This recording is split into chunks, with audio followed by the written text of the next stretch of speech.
Greetings! We're going to be going over how to score the student engagement instrument. This tool shows you how to break down the SEI and use the results to create positive interactions with the students on your focus list.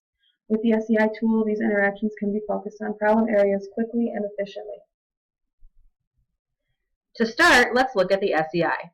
We filled out this SEI as a student who's struggling in school and with their home life. As you can see, most of the scores are marked as disagree or strongly disagree. On question number 11, we had the student fill in both bubbles in the middle section. If this happens to you, average the two numbers, 2 and 3, and divide it by 2. So it should be 2.5. When they take the survey again, please direct them to only circle one bubble. Because they will be taking this again at the end of your service with them. There's a pre and a post implementation of this. And then please note that questions 18, I've circled them here, 18 and 32 are inversed because those are questions that point to intrinsic motivation. So in these two cases, a lower score is actually better. So for this example, on 18, they circled a 4. So when you're adding it up on the SEI sheet, you'd actually count that as 1. And then 32 is a 3, so you would flip that, and the inverse of that is 2. So you would count 2 instead of 3. The reason this is inverse is because we don't want students working only for rewards. We want work to be the reward.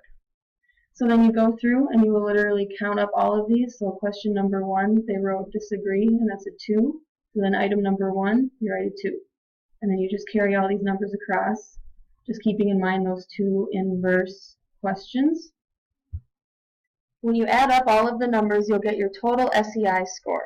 If that score is 100 or below, that student qualifies to be on your focus list. Fill in all of the answers and add the columns separately. Transfer the answers to the second page of your scoring card, and then divide as instructed. So once you get these column totals, for example, in this first column, you have a total of 14 for teacher-student relationships, so then you'll bring that down here and put 14 in here. And so then 14 divided by 9 is 1.5, so then that's your total here.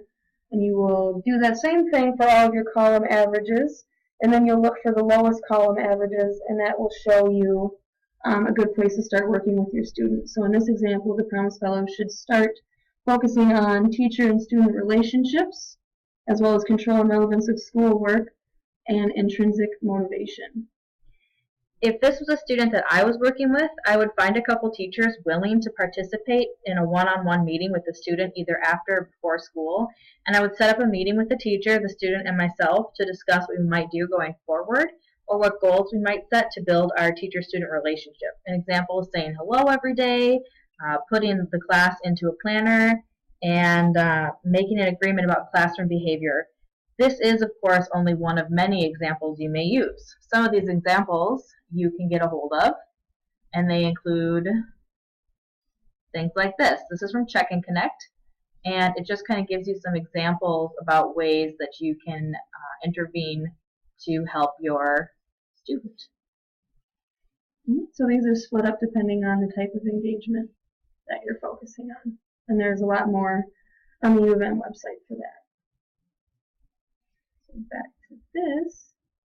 It's also important to note that you can either read this aloud to your student as they fill it out. You can go question by question and read it to them, or you can have them do it on their own, whatever their preference is and whatever works best for you. Hopefully this training video helps you to understand how to fill out and apply the SEI for your Promise Fellow focus list. Thanks for listening. Thanks, guys.